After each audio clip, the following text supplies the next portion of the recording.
অধ্যাপক গাব্রিয়েল মানিক গোমেজের মহাপ্রয়াণ।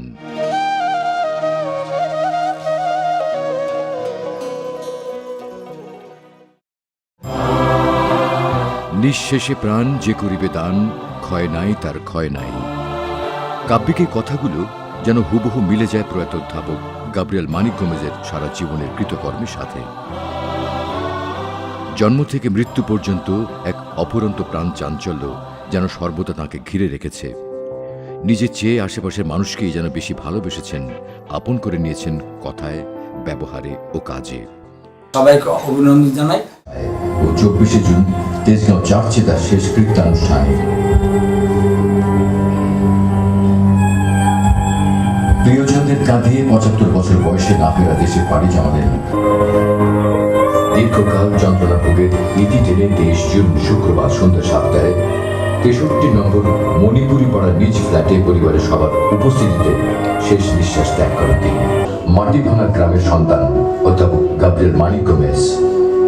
তিনি দেশসেরা নটরডেম কলেজে বাংলার শিক্ষক ও বিভাগীয় প্রধান হিসেবে 1972 থেকে 2005 সাল পর্যন্ত মোট 33 বছর অধ্যাপনা করেন। অধ্যাপক গাব্রিয়েল মানিক গোমেজ নিজেও ছিলেন নটরডেম কলেজের ছাত্র। কলেজে পড়ার পর একই কলেজে অধ্যাপনায় যোগ দেন।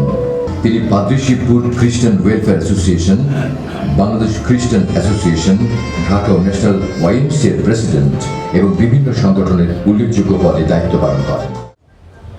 প্রথমে একটা গান হবে, তারপর শাস্ত্র থেকে একটা পাঠ, তারপরে একটা প্রার্থনা। পবিত্র আত্মার নামে আমেন।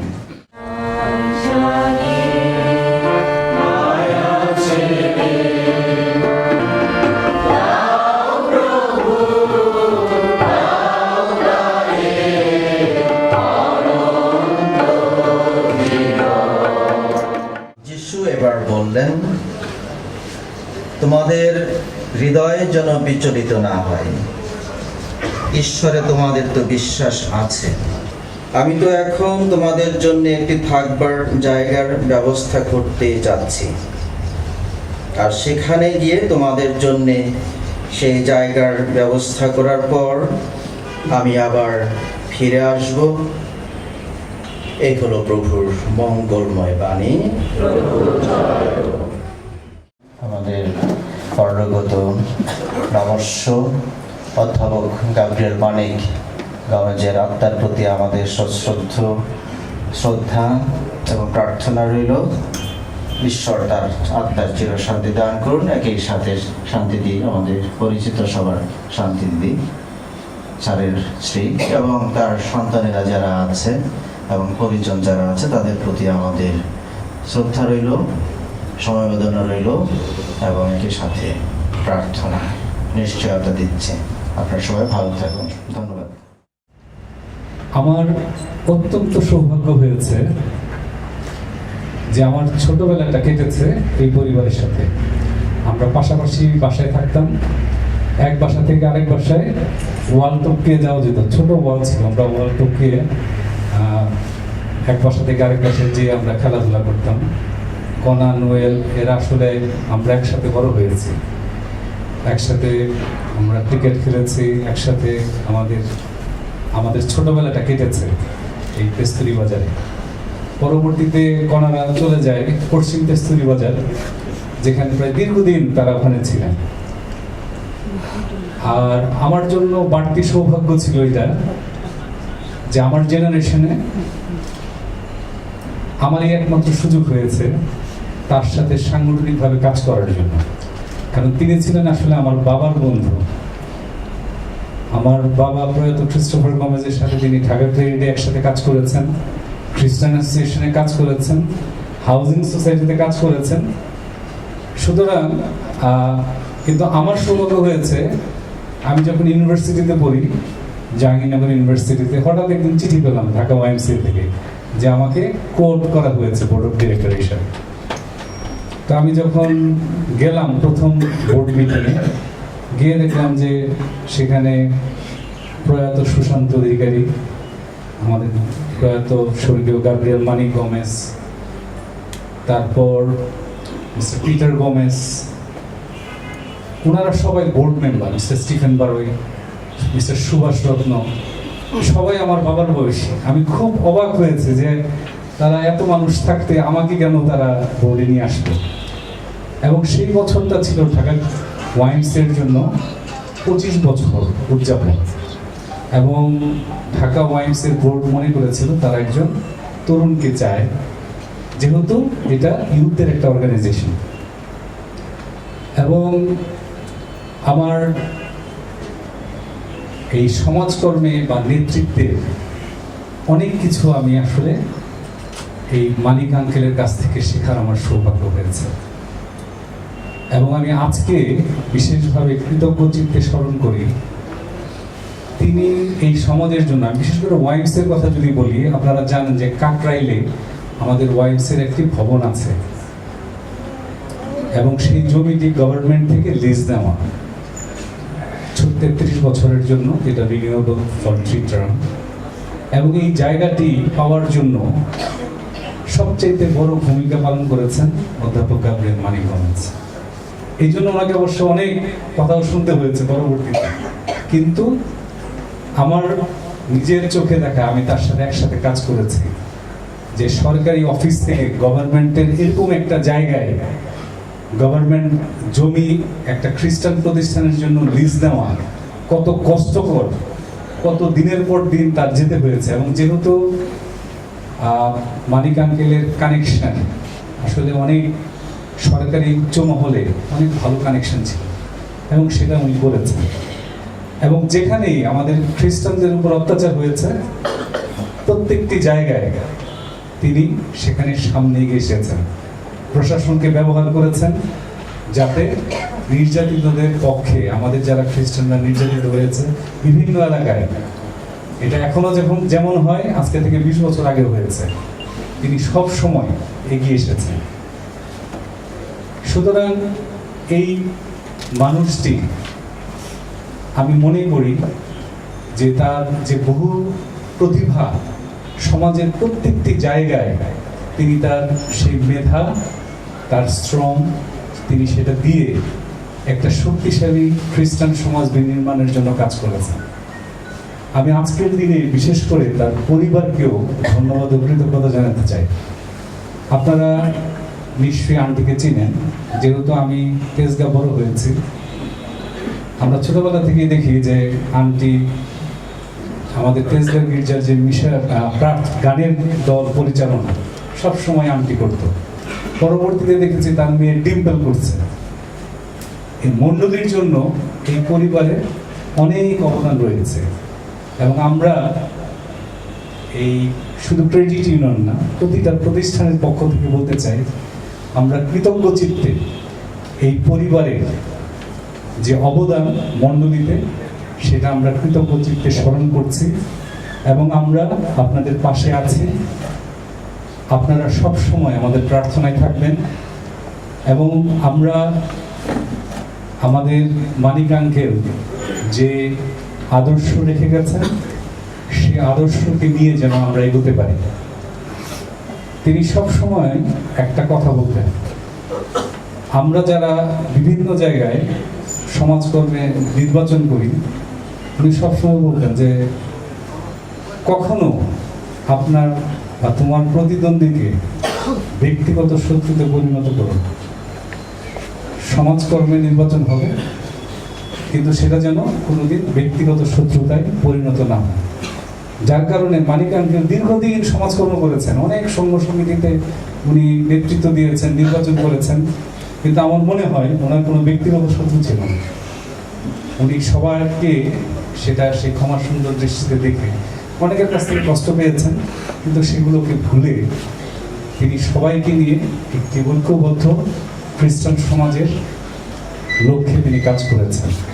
আমরা আজকের এই বিশেষ দিনে এই পরিবারের জন্য প্রার্থনা করি, বিশেষ করে আন্টিকে আমরা প্রার্থনায় রাখি তার আগামী দিনগুলো তিনি যেন এই শোক কাটিয়ে তিনি তার বাকি জীবনটি সুন্দরভাবে যাপন করতে পারেন। একই সাথে পরিবারের সদস্যদের জন্য আমরা প্রার্থনা করি, আমরা বিশ্বাস করি যে তারা এই শোক কাটিয়ে উঠতে পারবেন এবং আপনারা সব সময় আমাদের প্রার্থনায় থাকবেন। আপনারা সবাই ভালো থাকেন, সুস্থ থাকেন, আপনাদের সবার জীবন মঙ্গলময় হোক। ধন্যবাদ। স্যারের সাথে আমি যেহেতু নটরডেমের ছাত্র ছিলাম 78 সনে, সেখান থেকেই পরিচয়, তারপর সমাজ কর্মের ওনার সাথে পরিচয় হয়েছে এবং একসাথে কাজ করেছি অনেক সময়। এবং তিনি 1987 খ্রিস্টাব্দ থেকে 89 খ্রিস্টাব্দ পর্যন্ত বাংলাদেশ খ্রিস্টান অ্যাসোসিয়েশনের প্রেসিডেন্ট ছিলেন এবং অত্যন্ত সুন্দরভাবে তিনি কাজ করার চেষ্টা করেছেন। সবসময় যেখানে দায়িত্ব নিয়েছেন কাজ করার চেষ্টা করেছেন। এবং যে বিষয়টা বলা হয়েছে ইতিমধ্যে যে অজাত শত্রু বলতে যা বোঝায়, তার কোনো শত্রু ছিল না এবং কোনো লোক তাকে আসলে প্রতিদ্বন্দ্বী ভেবেছে অথবা খারাপ চিন্তা থেকে ভেবেছে, আমার জানা মতে এই ধরনের লোক আমি কখনো দেখিনি। সুতরাং তিনি একজন আদর্শবান নেতা ছিলেন এবং হি ওয়াজ এ গ্রেট ম্যান। প্রকৃতপক্ষে উনি একজন মহৎ ব্যক্তি ছিলেন, একজন আদর্শবান খ্রিস্টান ছিলেন। ওনার পরিবারটাকে ঠিক একইভাবে একটা খ্রিস্টীয় পরিবার বলতে যা বোঝায়, এবং ওনার কারণে হয়তোবা এরকম হয়েছে একটি আদর্শ খ্রিস্টান পরিবার।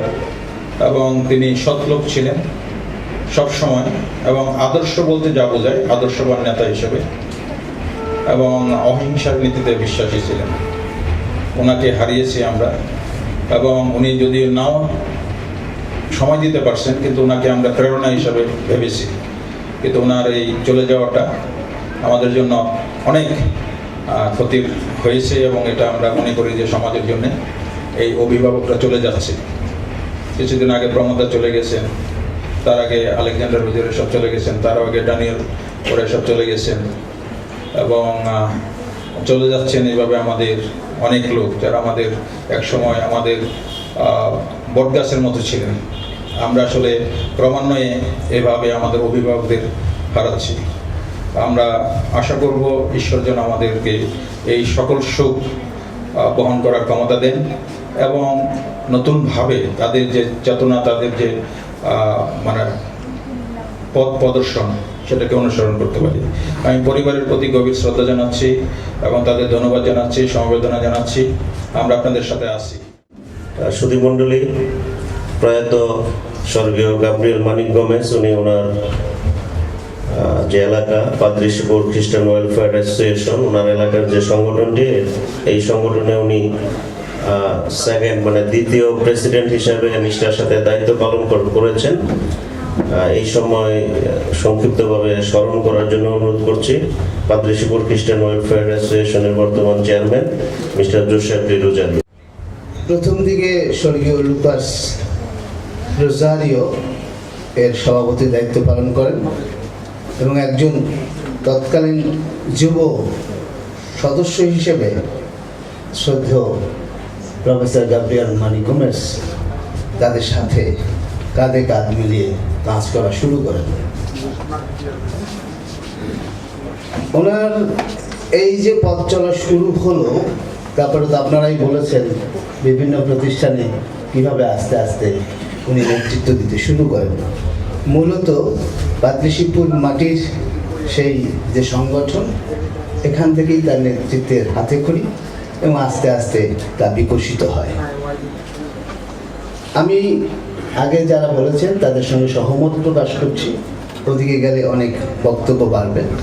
শুধু পাদ্রীশিব প্রফেশনাল ওয়েলফেয়ার অ্যাসোসিয়েশনের পরবর্তীতে, কারণ ওনার যখন প্রেসিডেন্ট ছিলেন তখন ততটা ওনার সঙ্গে ওঠা বসা করার মেলার কোনো সুযোগ আমার হয়নি, কিন্তু পরবর্তীতে যখন আমরা ওনার কাজ করেছি অ্যাসোসিয়েশনকে নিয়ে, দুইটা ঘটনার কথা আমি বলবো। প্রথমত, পাদ্রীশিবপুর সেন্ট আলফ্রেড হাই স্কুল, যেটা উনি ছাত্র ছিলেন, সেটা এক সময় 1982-83 দিকে মনে হয় সম্ভবত একটা মহা কোন্দল দেখা দেয়। এক পর্যায়ে স্কুলটা বন্ধ হয়ে যাওয়ার মতো অবস্থা হয়। তখন শ্রদ্ধেয় Manik Gomes, Padrishibpur professional president Peter Gomes তখন ছিলেন, তাদের সহ সুসংগঠিত করে সরকারি পর্যায়ে তাদের অনন্য ভূমিকা রাখেন বলেই তৎকালীন সমস্যার সমাধান হয়। কারণ বৃহত্তর মুসলিম সম্প্রদায়ের সাথে বুঝে ওঠে স্কুলকে রক্ষা করা তখন দুরূহ ছিল। দ্বিতীয়বার দেখলাম যখন পাদ্রীশিবপুরে আবার আরেকটা সমস্যা হলো, বিএনপির আমলে সম্ভবত 90 দশকে, 92 সালে মনে হয় বা 93 সালে, 1900, এই সময় আমাদের খ্রিস্টান গ্রামের মধ্য দিয়ে একটা বেড়িবাঁধ করতে হবে। একটা ছোট পাশে খালের মতো আছে, একসময় আমরা বলতাম শ্রীমন্ত নদী, স্রোতস্বিনীও নয়, কিচ্ছু নয়, ওখান থেকে একটা বেড়িবাঁধ দিতে হবে। আর শুরু হলো মাটি কাটার তাণ্ডব, খ্রিস্টান গ্রামকে ধ্বংস করো। এই সময় দেখেছি আমরা তখন ওয়েলফেয়ার সঙ্গে ছিলাম, পিটারদা ছিলেন, তো এই সময় দেখেছি উনি আমাদের চেয়ে বেশি উৎসাহী হয়ে, বেশি অ্যাক্টিভ হয়ে কিভাবে কাজ করেছেন। WFPর সেই কান্ট্রি ডিরেক্টরের সঙ্গে দেখা করেছেন, দেখা করে তাদের অনুরোধ করেছেন এক প্রজেক্টে অনুদান বন্ধ করতে হবে। ওনারা প্রতিনিধি দল পাঠিয়েছেন পাদ্রীশিবপুরে, পরিদর্শন করেছেন, ওনার বক্তব্যের সত্যতা পেয়েছেন এবং প্রজেক্ট বন্ধ হয়েছে। তা নাহলে আমাদের গির্জা, স্কুল ইত্যাদি ইত্যাদি এরকম থাকতে পারতো না, গোটা পরিবেশ নষ্ট হয়ে যেত। অর্থাৎ অ্যাসোসিয়েশনের জন্য উনি এরকম প্রত্যক্ষভাবে খাটতেও সামান্যটুকু কুণ্ঠবোধ করেন নাই। উনি একজন প্রফেসর মানুষ, নিজের সম্মানহানি হবে এই চিন্তাই করেন নাই। সো আমার মনে হয় এর চেয়ে বেশি বাস্তব উদাহরণের প্রয়োজন নেই। তো আমার প্রায় 27 বছরের কিছু স্মৃতি মনে নেই, কিছু কিছু স্মৃতি আমার খুব মনে পড়তেছে। উনি সবসময় আসতেন আর স্টাফদের বলতেন কি, দেখ বাবারা, জীবনের দুইটা জিনিস লক্ষ্য রাখবে, একটা হলো পাংচুয়ালিটি আর ডিসিপ্লিনটা। আর সবসময় আমার গা ধরে পেছনে হাতে টান দিত, বলতো ঠিক মতো কাজ কর, জীবন উন্নতি তো আর করতে পারবে। ঢাকা ক্যারিয়ারটা একদিন অনেক বড় হবে দেখবি, ধর একদিন ঢাকা ক্যারিয়ার দেখবি হাসপাতাল হবে, একদিন স্কুল কলেজ হবে, মেডিকেল কলেজ হবে, হাসপাতাল। তোরা মনে রাখিস আমার কথা কোনোদিন ফেল করবে। আমরা যখন চেয়ারে বসি মাঝে মাঝে টেলিফোন পাই এখনো, যে আমাকে এনজিএসকে ফোন করে যে আপনাদের এখান থেকে যদি আপনারা কোনো যুবক যুবতীদেরকে সুপারিশ করেন। আমি একবার এবি ব্যাংক থেকে টেলিফোন পেলাম। আমি মনে করি যে তখনকার দিনে গাবরিয়েল আঙ্কেলদের মতো মানুষ নেতৃত্ব দিয়েছেন নিষ্ঠার সাথে, এবং তখনকার সময়ে ওয়াইএমসি আন্দোলন, বিশেষ করে ঢাকা ওয়াইএমসির একটা গৌরবময়, একটা উজ্জ্বল সময় অতিক্রম করেছেন। Dhaka YMC typing, secretarial science course, computer প্রশিক্ষণ কোর্স, অনেক কারিগরি প্রশিক্ষণ কোর্স চালাতেন এবং প্রায়শ আমাদের মাঝে মাঝে এখনো জিজ্ঞেস করে এই যে যুবমুখী কার্যক্রমগুলো তাদের নেতৃত্বে, তাদের চিন্তা চেতনার মধ্য দিয়ে পরিচালিত হতো, এবং এগুলো শুনলে ওয়াইএমসির একজন কর্মী হিসাবে খুব আনন্দিত বোধ করি, গর্ববোধ করি।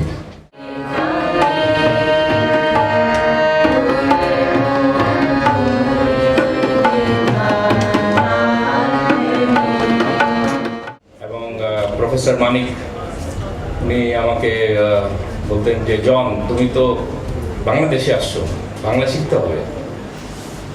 সবসময় হাত ধরে বলতো বাংলা শিখতে হবে। তো আমি ওই যে স্পেশাল ইংলিশ কোর্স ফাদার বেনেসের নরওয়েজ কলেজে ওখানে আমি ইনস্ট্রাক্টর ছিলাম, কিন্তু উনি সবসময় আমাকে এটাই বলতেন যে বাংলা শিখতে হবে তোমার। পরবর্তীতে যখন বাংলাদেশ আর্মিতে চলে গেলাম, আর্মিতেও বিভিন্ন জায়গায় ওনার সঙ্গে যখন দেখা হতো সে বলতো যে বাংলা শিখো, ইটস ইউর মাদার টাং। এই জন্য I am very grateful to him, এবং এই কারণে আমি আসছি, because he was my teacher. এবং যাই বাংলা আমি আজকে বলতে পারি বেসিকলি বিকজ ওনার একটা ইনফ্লুয়েন্স ছিল আমার উপরে। আর আরেকটা ওনার সঙ্গে একটা রিলেশনশিপ হলো, আমাদের আত্মীয়তা হয়ে গেল। ওই যশোরে আমার ব্রাদার ইন লর যে বাড়িতে বিয়ে হলো, ওই বাড়িতে ডক্টর প্রফেসর গ্যাব্রিয়েলের ছেলের আই থিঙ্ক শ্বশুর বাড়ি, ইয়র্স রাইট? সো ওখানে ওনাকে দেখলাম হঠাৎ করে। আমি বললাম, স্যার আপনি এখানে যশোরে? বলে না, এখানে তো আমাদের আত্মীয়তা হয়েছে। আমরা স্যার এই বাড়িতে তো আমারও শালারও বিয়ে হচ্ছে। So that's how we became related. Professor Gabriel was a very simple man. এটা আমাদের একটা শিখার বিষয় আছে। হি ওয়াজ ভেরি পোলাইট, টোটালি একজন ভদ্রলোক, এবং হি ওয়াজ অলওয়েজ চেয়ারফুল। উনি কিন্তু যখনই কথা বলতো আমার সঙ্গে সবসময় মনে হতো যে he is always happy person. কিন্তু প্রফেসর গ্যাব্রিয়েল তখনকার দিনে আমাদের নটরডেম কলেজের গরিব নওয়াজ স্যার, তারপরে হামিদ স্যার, ওনাদের পর্যায়ে কিন্তু professor. So he was a very respectable Bangla teacher. কিন্তু ওনার মধ্যে একটা সিম্পলিসিটি ছিল। ওই সিম্পলিসিটিটা উই রিয়েলি অ্যাপ্রিশিয়েট। ওই বললাম, আমি কিছু হাত ধরে ধরে উনি কথা বলতেন, এই শোনো তুমি কি করতেছো, তুমি আর্মিতে এখন কি র্যাঙ্ক, তোমার র্যাঙ্ক কি হয়েছে, তুমি কি মেজর হয়েছো না কি কর্নেল হয়েছে, সবসময় এইভাবে উনি আমার সঙ্গে কথা বলতেন। That was a simplicity in him. এবং আমাদের খ্রিস্টান সমাজে আমি মনে করি যে আমরা কিন্তু basically from very middle class background. আমরা যে পজিশনে যাই, we can be in any position, but basically we should remember that আমরা কিন্তু basically from a very humble background, এবং আমরা যে গ্রামগঞ্জ থেকে আসছি সেটা আমাদের সবসময় মনে রাখতে হবে। I always remember this from professor Gabriel. এই সমাজ বিনির্মাণে তিনি যে অক্লান্ত পরিশ্রম করেছেন, যার ফল আজকে আমরা ভোগ করছি। প্রফেসর গাব্রিয়েল মানিক সাহেব এমন একজন ব্যক্তিত্ব ছিলেন যিনি সর্বদাই আমাদের এই সমাজের জন্য ভাবতেন। আর তিনি যদি না ভাবতেন তাহলে আমি মনে করি যে সেই 1978-এ যে হাউজিং সোসাইটির জন্ম হয়েছিল, আপনারা জানেন যে 27 জন উদ্যোগী ব্যক্তি এই সোসাইটি প্রতিষ্ঠা করেছিলেন, তাহলে সেটা হতো না। হাউজিং সোসাইটির ইতিহাস থেকে যতটুকু জানা যায়, এই সোসাইটি প্রতিষ্ঠার জন্য তিনি ছিলেন সবচেয়ে অগ্রণী ভূমিকায়। অথচ তিনি এমন একজন ব্যক্তি ছিলেন যিনি কখনো হাউজিং সোসাইটির কোনো বড় বড় পদ নিয়ে উনি চিন্তা করেননি। উনি চিন্তা করেছিলেন এমন একটি প্রতিষ্ঠান হোক যার মধ্য দিয়ে এই ঢাকা শহরের মতো জায়গায় আমাদের খ্রিস্টান মানুষ যাতে অন্তত বসবাস করার সামান্যতম সুযোগটুকু পায়। আজকে তার এই অবদান আমরা কৃতজ্ঞতার সঙ্গে স্মরণ করি।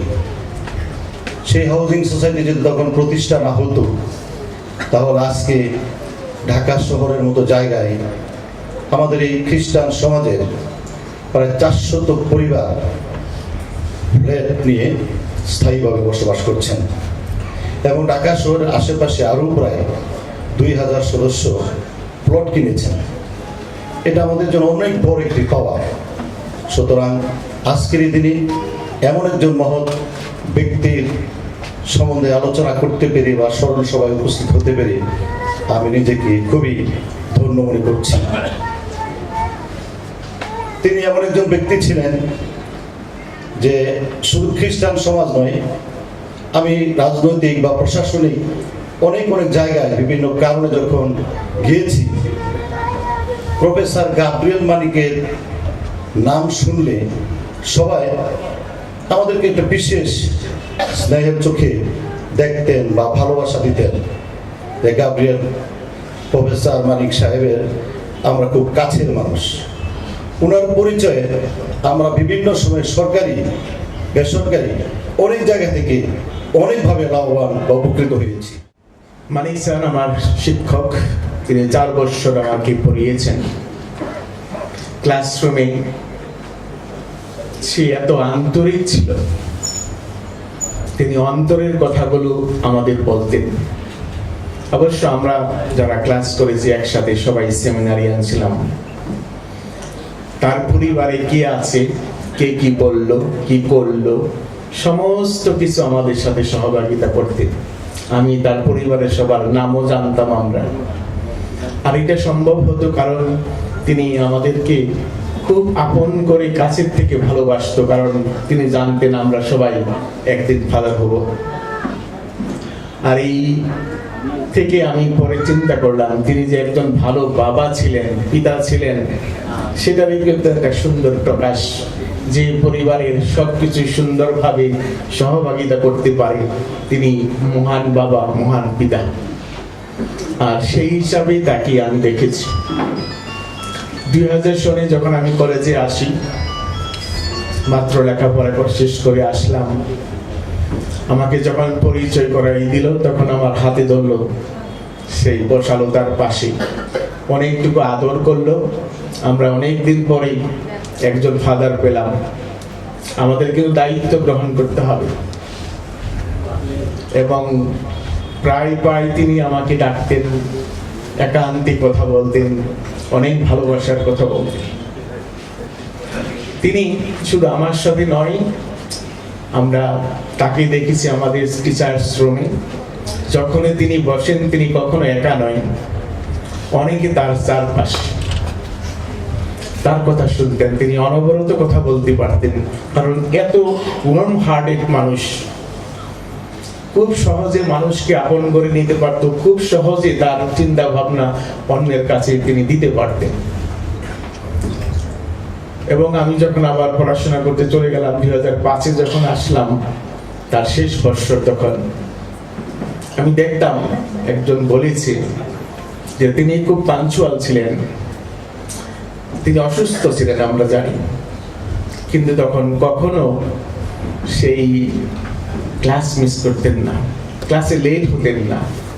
একদিনের কথা মনে পড়ে আমার, তিনি আমাদের একটা চেয়ার আছে স্টাফ রুমে, তিনি শুয়ে আছে, কারণ তার হঠাৎ করে সুগার ফল করলো।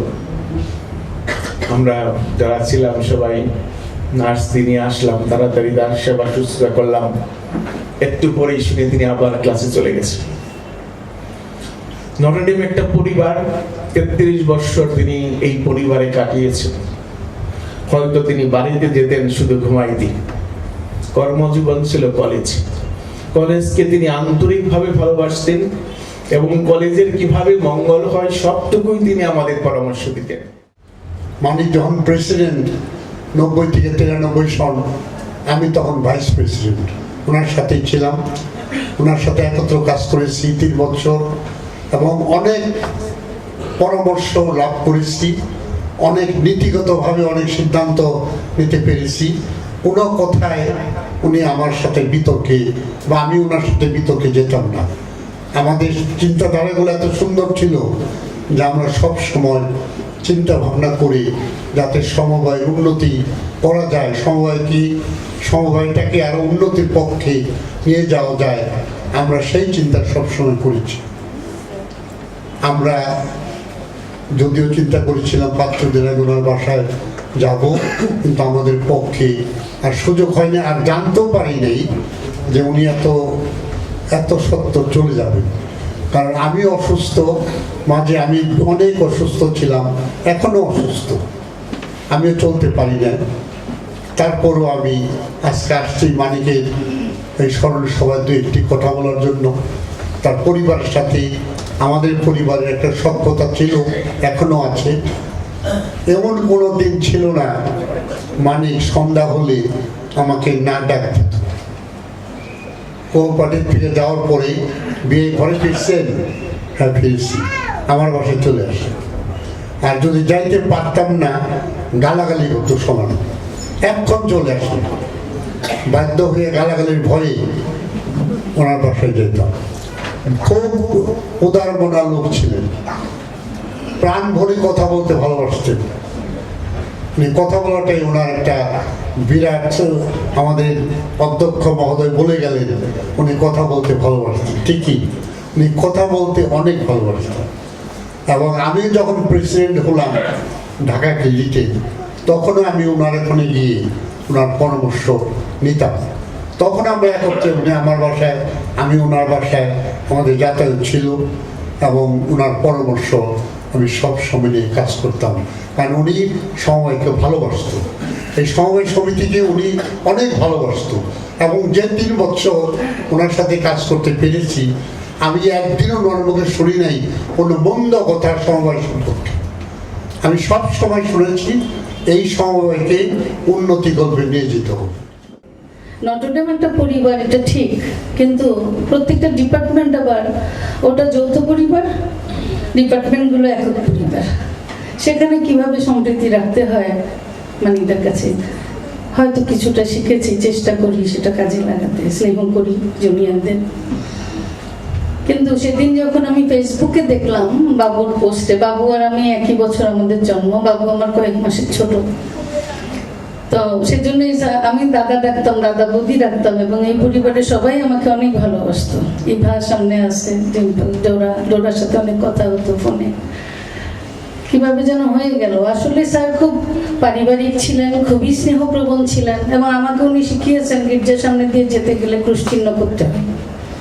আমি জামাল খান যখন ছিলাম গির্জার পাশেই থাকতাম, স্কুলে কোয়ার্টার ছিল না, তাই আলাদা করে পিতাপুত্র করতে হয়নি। কিন্তু আমি অনেক সময় লিফট দিতাম মানিকদাকে, তেস্তুরি বাজার থাকতেন, আমার বাসা ছিল মণিপুরি পাড়া। আসার সময় ওনাকে ওই মোগল সুইটসের ওখানে নামাই দিতাম।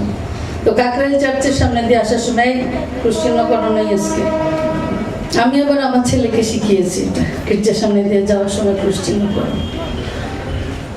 বাবুর পোস্টে যখন দেখলাম মানিকদা অসুস্থ, আমার এত খারাপ লেগেছে। আমি আসলে কিছুদিন ধরে খুব ইচ্ছে করছিল মানিকদাকে দেখতে যাব, শুনেছি উনি হুইল চেয়ারে। হয় না, আপনারা জানেন বাস্তবতা। মনে মনে অনেক জায়গায় আমরা যাই, বাস্তবে যাওয়া হয় না। আমি চলে গেলাম বারডেমে যখন গিয়েছি এই মানিকদাকে দেখে আমি আসলে হোঁচট খেয়েছি। বৌদি যদি পাশে না থাকতেন আমি চিন্তামই না ওইটা মানিকদা। মনে করেছি মুসলিম কেউ, লুঙ্গি পরা, কোচা কোচা সাদা দাড়ি, শুয়ে আছেন, ছোট্ট হয়ে গেছেন। বৌদির কালো চশমা ছিল, চোখে অপারেশন হয়েছে। আমাকে দেখে যে দুজনের চোখে পানি, মনে হলো কত আপন একজনকে কাছে পেয়েছেন। বৌদি বারবার বলছিলেন তোমার দাদা খুব আশা করে কলিগরা কেউ আসুক। একটা সময় এত ব্যস্ত ছিলেন, এখন কেউ নাই, কেউ আসে না জানো। আজকে প্রিয় সুধী, আপনারা এখানে যারা আছেন, মঞ্চে যারা আছেন, সবাই এখন বিভিন্ন সংগঠনের বড় বড় নেতা। যেমন একদিন মানিকদাও ছিলেন, আপনাদেরও একসময় অবসর জীবন আসবে। তো যারা অবসরে গেছেন অন্যদের অনুরোধ করবো যেটুকু পারেন বয়োজ্যেষ্ঠদেরকে একটু সময় দিন, মাঝে মধ্যে একটু দেখতে গেলে বা ফোন করে একটু কথা বললেন। আমি আরেকবার যেতে পারিনি সত্যি, তবু আমার খুব সান্ত্বনা এটা যে আমি সেদিন গিয়েছিলাম এবং মানিকদা সেন্সে ছিলেন। বললাম কারোর সাথে কথা বলতে ইচ্ছে করে, বললো ব্যারিস্টারের সাথে একটু কথা বলবো। আমার হাজব্যান্ডকে উনি খুব স্নেহ করতেন। দিলাম কথা বলিয়ে, পিএ টু দ্য প্রিন্সিপাল স্বপনদার সাথে আর গাজী আজমল স্যারের সাথে আমার ফোন দিয়ে উনি কথা বলেছিলেন। খুব তৃপ্তি নিয়ে ঘুমিয়ে গেলেন। মানিকদাকে আমি সেদিনই শেষ দেখলাম। মানিকদের জন্য অনেক প্রার্থনা করব, আপনারা প্রার্থনা নিশ্চয়ই করবেন। এবং যিনি চলে গেছেন তার আত্মার শান্তির জন্য প্রার্থনা করব। যারা আমাদের আশেপাশে আছেন, আমরা আমাদের সম্পর্কগুলো যেন রিনিউ করি। আমরা টিভি লাইসেন্স রিনিউ করি, ড্রাইভিং লাইসেন্স রিনিউ করি, রিলেশন রিনিউ করি না। ভালো থাকবেন সবাই, ধন্যবাদ।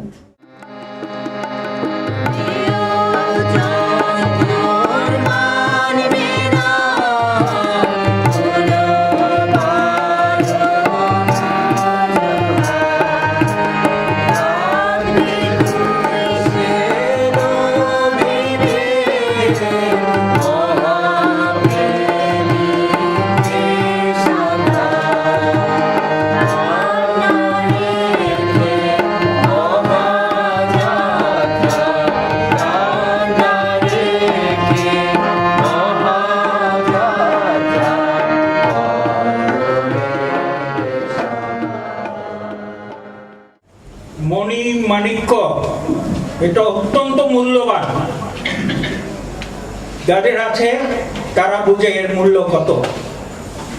হারালে খুঁজে, পেলে আনন্দ পায়, না পেলে কষ্ট পায়। কিন্তু যে মানিককে আমরা হারিয়েছি তাকে শত খুঁজলেও আর ফেরত পাবো না। অত্যন্ত স্নেহের মানিক, আমার খুব কাছের মানিক। একে হারিয়ে মানসিকভাবে ভীষণ কষ্ট পেয়েছি। He was a man of unique personality. অত্যন্ত সরল সোজা মানুষ ছিলেন। যখন একত্র হতাম, মনের অনেক সুন্দর সুন্দর কথা শুনতে হতো তার কাছ থেকে।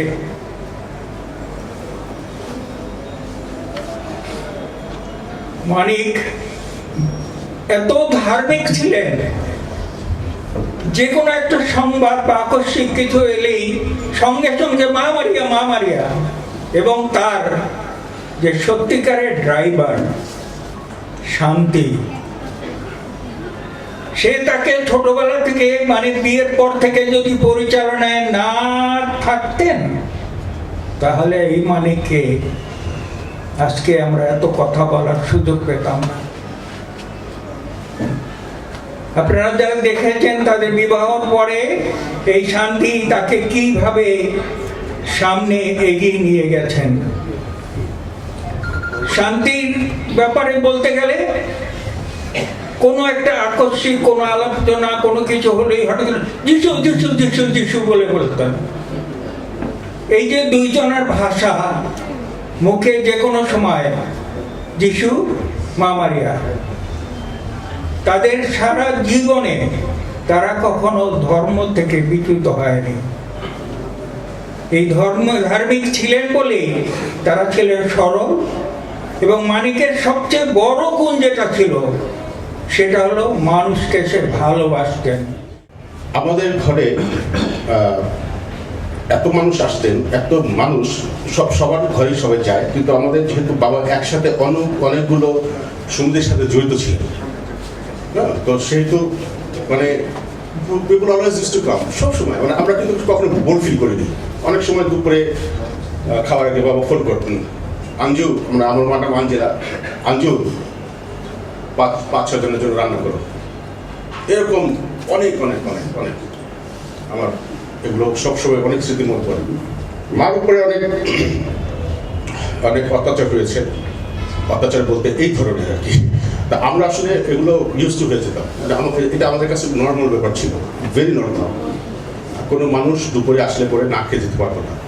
আরেকটা বিষয় দেখতাম আমার বাবার একটা বড় গুণ, সেটা হচ্ছে যে আমাদের ঘরে যে কাগজ বিক্রি করে না, কাগজওয়ালা, তারপর এরকম যারা যারা আসতো তাদেরকে দুপুরে খেতে হতো। মানে যদি ওই টাইমে আসতো, অনেক সময় দেখেছি যে আমরা যখন পশ্চিম দেশে বসে থাকতাম আমাদের গাড়ি কেনার আগে আর কি, যখন বাবা কিন্তু সবসময় কলেজে কিন্তু বাসে যেতেন। আমরা বলতাম যে you can purchase a car at least, কিন্তু না, দরকার নেই। তো আমাদেরকে দিতেন আর কি বলে, উদাহরণ দিতেন বিভিন্নভাবে আর কি। রিক্সাওয়ালাকে নিয়ে ঘরে নিয়ে যদি ওই টাইমটা হতো দুপুরে, যে বাবা আসো একটু খেয়ে যাও, অসুবিধা নেই। আমি অনেক এরকম দেখেছি আর কি। আমার এরকম অনেক অনেক ঘটনা। মানুষকে এত ভ্যালু করতেন, অবাক লাগে। মানে তার কাছে যে রিক্সাওয়ালা যেমন, আবার Sheikh Hasina prime minister same, no difference. মানে এত এত ভ্যালু করতেন, যার যার জায়গায় রেখে তাদেরকে সেইভাবেই উনি দেখতেন। আমাদের প্রতি ভালোবাসাটা অগাধ অগাধ ভালোবাসা, স্বাভাবিক, আমরা সন্তান। তারপরেও দেখতাম যখন আমি যখন কলেজে পড়ি, অনেক অনেক স্টুডেন্ট, গ্রামের স্টুডেন্ট, মুসলিম, তারা ওই বলতো যে আমাদের স্যার আছে ওটা পড়ায়, বিশেষভাবে বরিশাল এলাকার বা দিশপুর এলাকার, ঠিক আছে। অনেকেই দেখতাম বাবার সাথে নিয়ে আসতেন করে। কি ব্যাপার বলতো, জানজু রাঞ্জেলা আর কি মা, যে ও থাকবে আমাদের ঘরে 3-4 মাস থাকবে, থাকার জায়গা নেই। এরকম অনেক নাম মনে করে, ফোরকান, এরকম আজিজ, আমরা শেয়ার করতাম, আমাদের বিজনেস শেয়ার করতাম। এরকম he was such a man, such a person, such a teacher.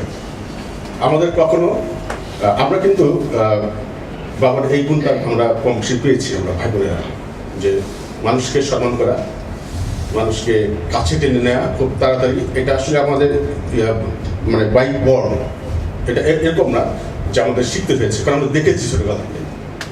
আর লিডারশিপটা আমাদের পরিবারে, অর্থাৎ আমার ঠাকুরদাদা এবং তার যত সন্তান, অর্থাৎ আমার বাবা, আমার কাকা জ্যাঠা, তারা সবাই কিন্তু একদম ফ্রম হেড টু লেগ তারা আপাতমস্তক লিডার। তো এই গুণটা আমরা কম বেশি পেয়েছি, কিন্তু আমরা কাজে লাগাতে পারিনি, কারণ বর্তমান ইচ্ছা ছিল যে আসলে কোন একটা জায়গায় যাব, কোন একটা সংগঠনের সাথে থেকে ভালো কাজ করার। স্যার মাঝে মধ্যে জিজ্ঞেস করতো তোমার বাড়ি কোথায়, নাগুরি স্যার। তো স্যার তো খুব রসিকতা করতেন। স্যার যে স্যারদের কথা বলছেন ওনাদের কাছে আমরা পড়েছি, গরিব নেওয়াজ স্যার, মুক্তার স্যার, আমিদ স্যার, সবাই আমাদেরকে পড়াতেন। তো আমি স্মৃতিচারণ এভাবে করবো না, আমার ধন্যবাদের পালা। তো আমি স্যারের জন্য প্রার্থনা করবো, এবং স্যারের স্মৃতিচারণ করার যোগ্যতা আমি মনে হয় 1% আমার নেই আমার ভিতরে। আমি এতটুকুই বলতে চাই, যেখানে অনেক গুণীজনরা, বিশেষভাবে নটরডেম কলেজের প্রিন্সিপাল ডক্টর ফাদার হেমন্ত এবং জনদা আমাদের, উনিও কিন্তু নাগরিক সন্তান, মেজর জন, উনিও বলেছেন যে আমাদের সমাজে বর্তমানে যে অবস্থান চলছে এখানে অনেক রকম, এটা অনেকের কাছে প্রশ্নবিদ্ধ। আমরা ঈশ্বরের কাছে প্রার্থনা করি যেন যারা এগুলা থেকে একটু দূরে বা সমাজকর্ম থেকে করতে এসে যদি আমরা অনেকে বিতর্কিত হই, তা যেন ঈশ্বর আমাদেরকে ক্ষমা করেন, এবং আমরা যেন খুব দ্রুততার সাথে আমরা এই সমাজকর্মকে আরো সুন্দরভাবে নিয়ে যেতে পারি, এই প্রার্থনা ঈশ্বরের কাছে আমরা রাখি। আমি ধন্যবাদ জানাতে চাই আমার বিশেষভাবে আমার বোর্ডকে, ঢাকা ক্রেডিটের সম্মানিত উপদেষ্টা মণ্ডলীকে, এখানে উপস্থিত বিশেষভাবে নারী নেতৃত্ব, আপনারা যারা সবসময় আমাদের সাথে ছিলেন, আজও এখানে আছেন।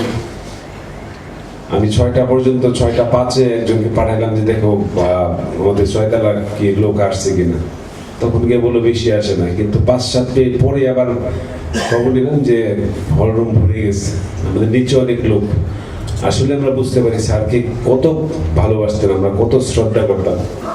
একজন টিচার বা শিক্ষকের জন্য গুণাবলী থাকা দরকার ছিল, আমার মনে হয় সবগুলো গুণাবলী ওনার কাছে ছিল, এবং এটি নেতৃত্বের তার প্রমাণ দিয়েছে।